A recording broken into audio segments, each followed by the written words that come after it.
Okay. All right, so phase one of this build is going to be pretty much maintenance, fixing the oil leaks, and honestly working a lot on the cooling aspect of the car. So we're going to go through a few of the parts and things of that nature, but I wanted to take a few minutes to introduce Methodical Motorworks, who Renzo is, things like that, and his contribution to the build is pretty much going to be tear down the car and replace a lot of parts, get it running pretty optimal, right? And then from there, it's just going to be suspension and everything else. So Renzo, 30 seconds or less. Hey guys, my name is Renzo. I own Methodical Motorworks. I'm a small, part-time, very specialized repair shop that works on race cars and BMWs, Euro cars, and diesels. Been used to this for a living. It's now a passion for me. So I like to pick and choose what I work, and we only do mostly specialized track focused work and specialized projects. No one's ever done a 335i drift car that I've seen. Yeah. So I wanted to be involved with Paul in this, and really looking forward to it. Where are you located? Culpeper, Virginia. Culpeper, Virginia. So we're just south of DC, a little northwest of Richmond. Like right? 45 minutes from everywhere. Yeah, you're kind of like in a prime spot. So we have a lot of tracks outside the DC area. We have a lot of tracks south of the Richmond area.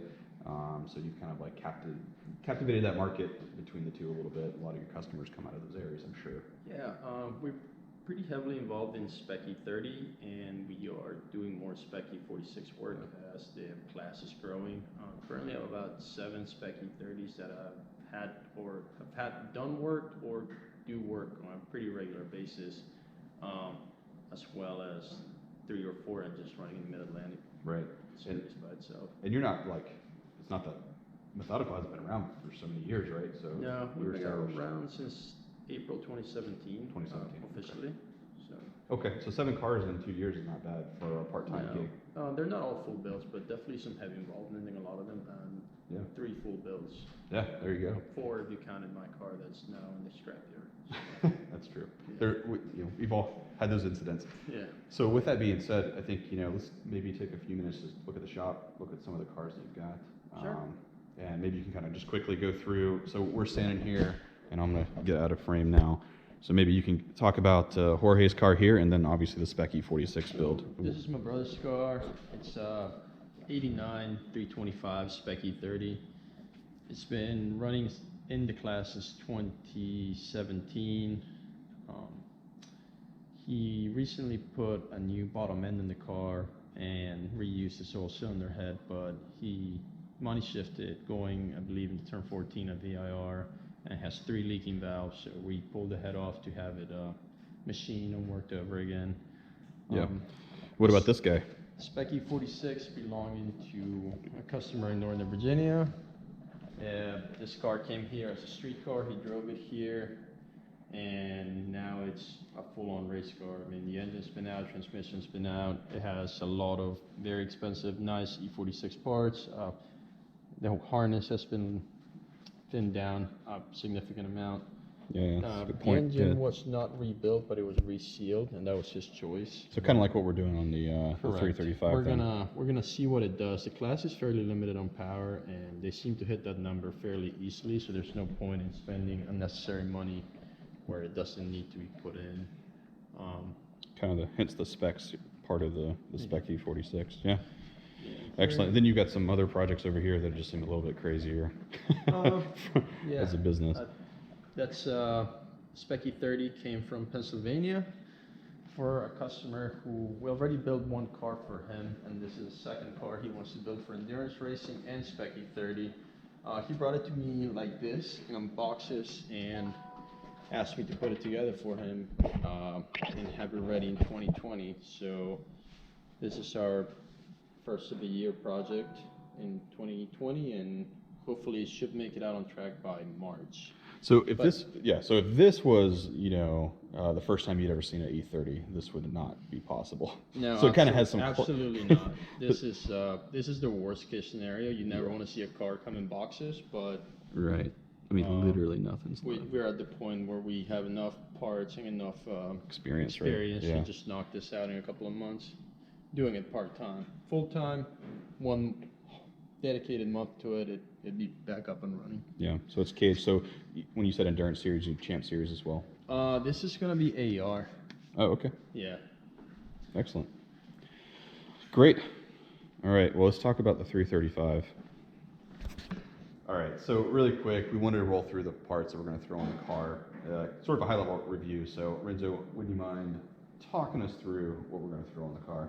Okay, so, standard brake job with your solid rotors.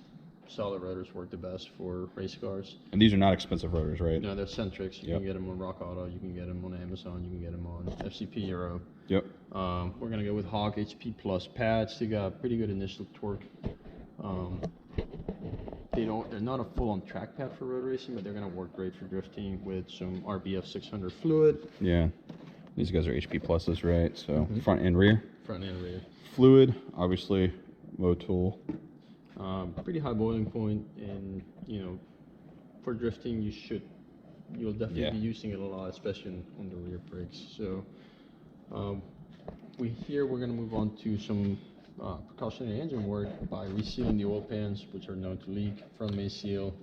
Yeah, and actually this is why this car was only $2,000, right? So Renzo knows just from moving around the shop here, and if you were to just put it on the trailer and bring it home, when we did that, right, when we brought it here, it would leave a good sized oil puddle. Yeah. So this motor has probably never had an oil change or never needed one because it leaked as fast as you put it in. Yeah, it definitely probably leaked a quart just sitting here doing nothing. So we're gonna reseal the pan from main seal, all the turbo seals with OEM gaskets, because OEM gaskets work every time and they fit properly. We are gonna check the main bearings, and we're gonna replace the rod bearings while we're in there. Yeah, so let's talk about that really quick.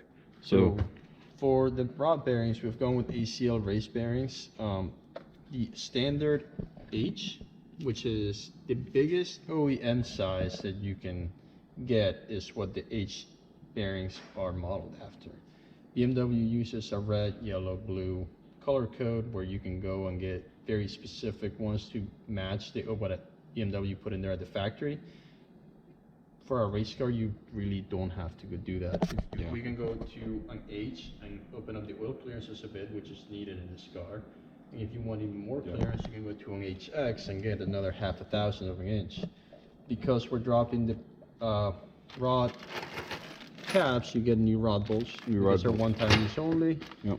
You get a new valve cover gasket. That's on the other side, but we're going to do that anyways. And for just to finish off the conversation with the bearings, right? So we're running a bearing that's as large as you can get for the stock, stock size. And then instead of running a 30 weight, right, we've kind of talked and said we're going to run a little bit heavier weight oil to compensate for that difference in clearance, right? So we're going to run ultimately the V300, but I think right now we're going to run this 5W40 8100 series, which is going to be a good engine flush for all the gunk that engine has built up in it. It is pretty gross inside, and there'd be a waste of money to do all that work and run a 300V oil change for 500 miles and then just dump it. Exactly. So we'll run a first event or something like that. We'll make sure everything's good, and we'll dump it.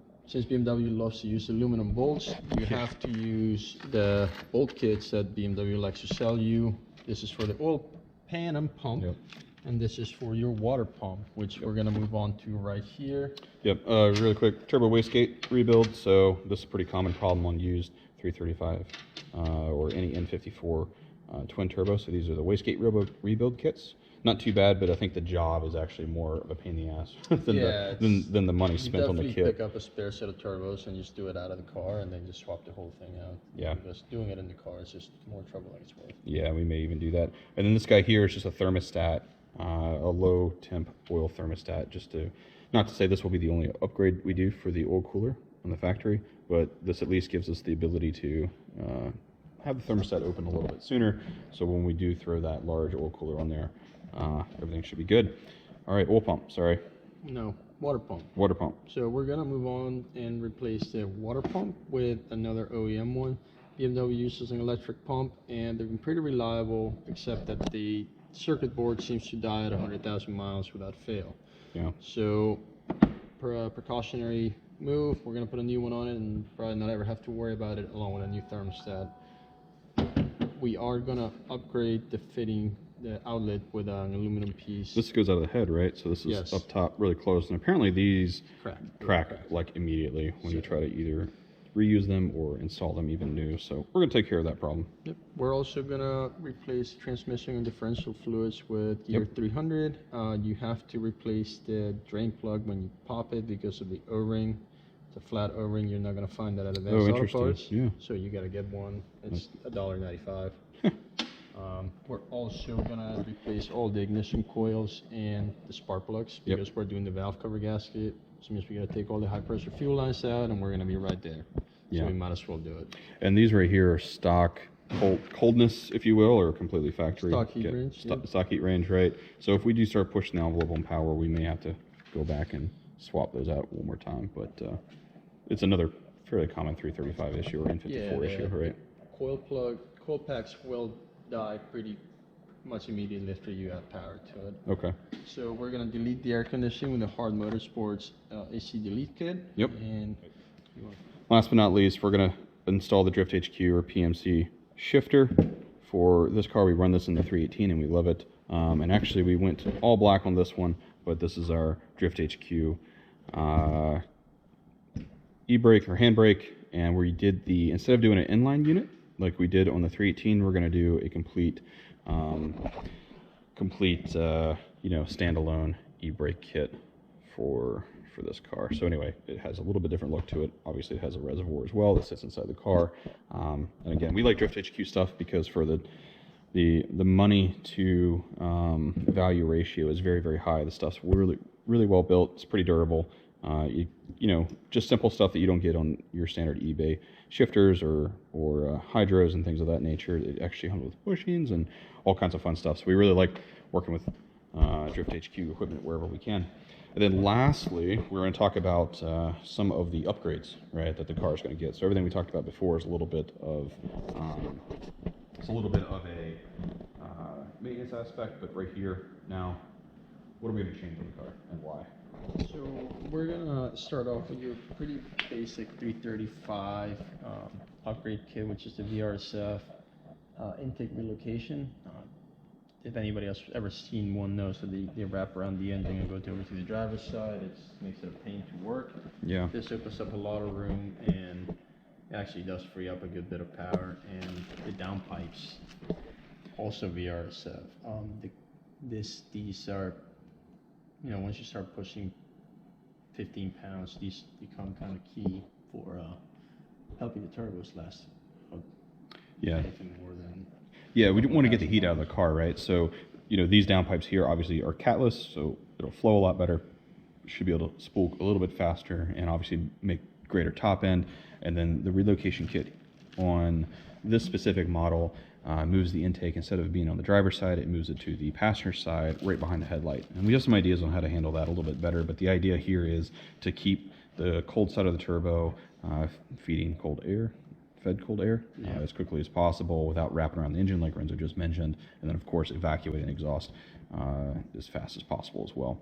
We're probably also going to do straight through pretty much from the back of the turbo all the way to the car, all the way through the car, removing the other cats and things like that. We'll get into that more at a later date.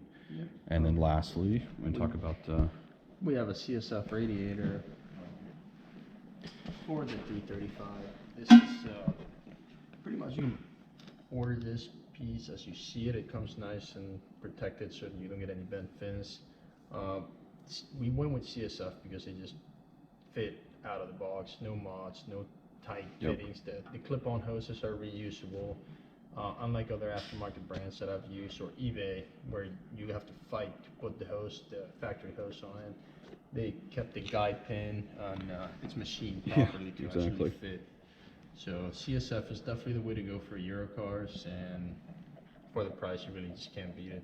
Yeah. All right, let's take a look at the car. Well, we just made it so it's not drivable, so we're you committed. know, we're committed now because you can't move it. Everybody say hi to the bike mechanic, Ed, in the back. We have one person working in the shop.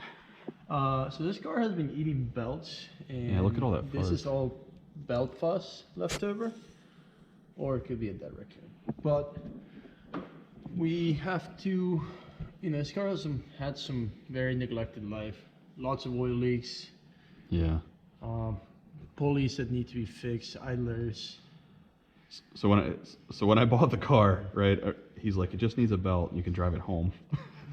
And You did. so I bought a belt, and he's like, you might want to get some oil. So I bought 5 quarts of oil, threw a belt on, and within 10 minutes of driving it, roughly, it had shredded the brand new belt that I just bought. So we think idlers, right? So the hard motorsport kit's going to remove a lot of that, but there may be more idlers, right, that we need to replace. Yeah. So this coolant piece right here should probably be replaced. It's a water line. Yep, it's but plastic. It's been soaking in oil for so long that it's probably fairly brittle at this point. Okay. If you look, here's your AC compressors up there. Yeah, and all that's going to be taken And all off. that's going to come out. Here's your water pump and thermostat. Oh, I didn't realize it was that low in the car. Yeah, it's at the bottom. And that's going to have to come out. Yep. So the best approach for this is we have to the oil pan gasket out, which is visibly leaking right now. Yeah. We're going to remove the front clip and drop the K-member. So this car is just going to have an engine support bar holding up the engine. It's going to be pretty much open book from there. Yeah, so we kind of did a bolt count, but it's really just, the subframe bolts, which I think there's 4 or 5 of those. You have the motor mount bolts, 6 of them, right? Okay, 6 bolts plus the motor mount, and then we'll probably remove the top of the strut at the tower, and the brake lines, and the steering shaft, and the steering, pressure and return line. And that'll be it. And we should literally just lower the whole thing down. We can get to the turbos. We can do a lot of the maintenance fairly easy. Yeah. A lot easier than it would be if you were to do it, individually, piece by piece. Yep. Instead of fighting the car, we can actually make it work for this. Yeah, absolutely. That'll be good. Which is a good design on the BMW, so the whole front end comes off. Yeah, Makes them very easy to work on. And we'll put half of it back, and it'll be a lot easier to maintenance from there. Yep. And I think, we can't find anywhere where the car's been crashed on the front or anything like that. Obviously, it has a little bit of body damage on the outside right here, but it never got into the AC or, intercooler or anything like that. So that we hope that it is not rusted, which I was kind of surprised to see there was no rust. With this oil leak, I guess there wouldn't be. Yeah, well, that's one positive. And also, these things have a 12-year rust warranty, so anything within 12 years, BMW will fix it for free. That's the way. Buy a $2,000 rusted out 335 and get a brand new one from BMW. Yep. Yep, that's a marketing approach. Contrary to popular belief, these things are fairly easy to work on. Yeah. Do you feel like they're just an updated version of the E46, or do you think they're just all new design? I know. Nah, they are. If anything, they are a baby E39 because they took over the E39 front suspension compared to the old style E46 lower control arm setup, which they've had since the E38 days, right? I mean, it's all pretty much the same. Like, while it worked, it was never the best setup around. This is far superior than the E46 suspension. And guess what? We're going to convert the entire front probably to an E46 for drifting. That's for drifting, yeah. For road racing, this car is much better than the 46. Right. Yeah, no, absolutely. The engine is way better than the 46. Yeah. Just pretty much you can make 500 horsepower with turbo upgrading tune. Yeah. Which, I mean, other than Supra, there's not much you can do that with. Let's hope we can do that reliably for a while. Excellent. We'll find out. Well, phase 2, number 1, this isn't going to be a DIY, right? We're not going to film every single moment of this. This is pretty much just an introduction and kind of a parts overview.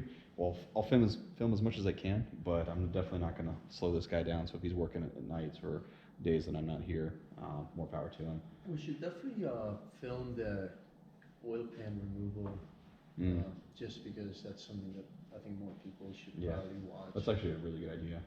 Do the oil pan, the water pump, you can find it anywhere. Yeah.